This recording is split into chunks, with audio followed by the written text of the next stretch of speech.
the Tory party is really unsurprisingly embroiled in yet another round of infighting. This time, it's over leadership ahead of an election which will happen this year. It's after the former Levelling Up Secretary, Sir Simon Clarke, publicly called on MPs to oust Rishi Sunak to prevent being, he says, the party being massacred at the polls. In the studio with us, former Director of Communications at No.10, Jonathan Haslam. Jonathan, thank you so much for coming in. Morning. Sir Simon Clarke is making the case, as ridiculous as it sounds, and he does use the word ridiculous.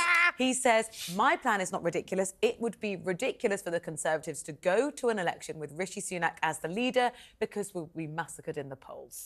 Yes, well, I think that people will take their view of Simon Clarke, I beg your pardon, Sir Simon Clarke, a man of long standing in the Conservative Party. He's been an MP for all of 7 years, and he actually makes Basil Fawlty look like a rather serious candidate.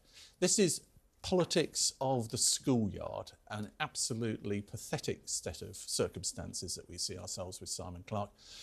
The reason why the Conservative Party is having a bad time is in great part due to people like Simon Clarke, because he represents a section of the party for which there is no answer a sensible government could bring forward that will satisfy them.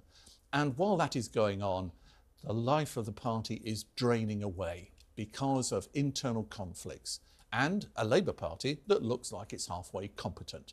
And after 13, 14 years of a Conservative Party that looks incredibly tired, this is why the polls are so bad.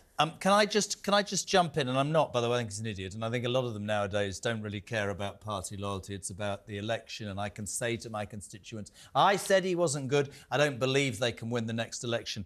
But I do think you have to understand, not you do, the different factions within the Tory. Do you know the biggest thing that I get from people about the Tory party is that the Tory party is no longer the Tory party. So when people like Suella Braverman, Sir Simon Clarke, probably not in the right way, jump up and down and say, we're not strong on our borders, we haven't got a strong enough military, we've got the highest taxation in 70 years, the very bedrock of conservatism, I think that resonates. This sort of behaviour doesn't.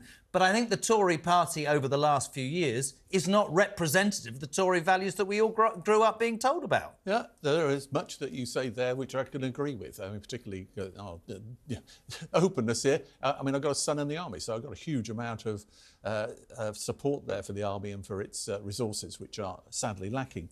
But what you've got here is a government which has had to respond to extraordinary circumstances. It hasn't got the greatest talent pool in the world. It has been riven by factions.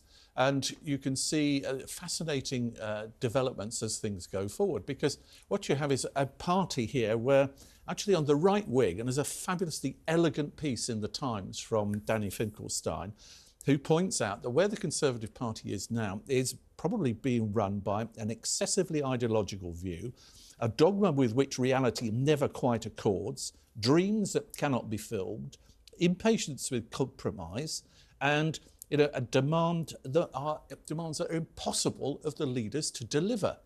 And while that mismatch in ideology is around, that Conservative Party is going to fail. How much of the problem do you think actually is with the leadership, and specifically Rishi Sunak? Well, Rishi Sunak's got a bit of a problem because he's not a tried and tested politician. He rose through the ranks incredibly quickly. I don't think he's that good. Well, he's a good technocrat. I don't think he's a good politician. If you're a technocrat and in Europe you look at Mario Draghi and you would say that is the sort of person that I'm talking about verve, belief, people following them, having something about you that you believe in what you want to do. And I don't think he's strong enough. He brought stability at a time of absolute chaos under Liz Truss, and we should thank him for that.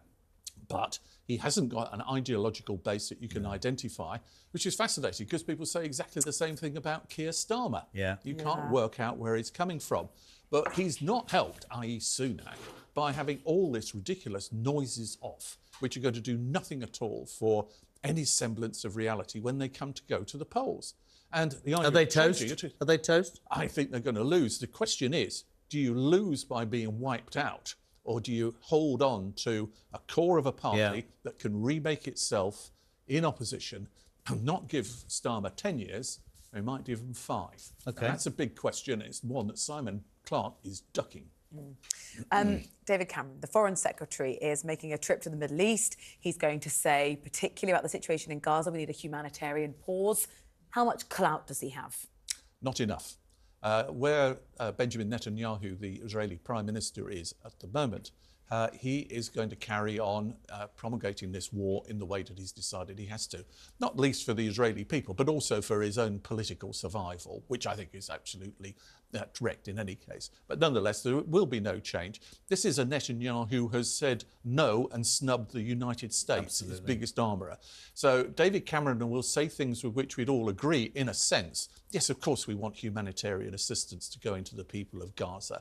Of course we'd like to see electricity going back there. Of course we'd like to see the innocents who are constantly suffering be given some relief. But going over there under those circumstances are making demands that actually he knows can't be fulfilled, because the Israelis have surrounded Khan Yunis and they see this as a key area to go.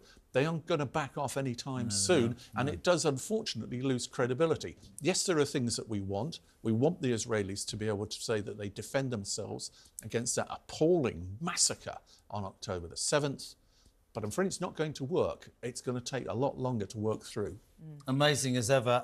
Thank you. And I mean that. And also the military thing with your son, I think, is very relevant. It was Cameron who started that. So we'll no doubt talk about that more. Thank you so much indeed for coming. Jonathan, really appreciate it.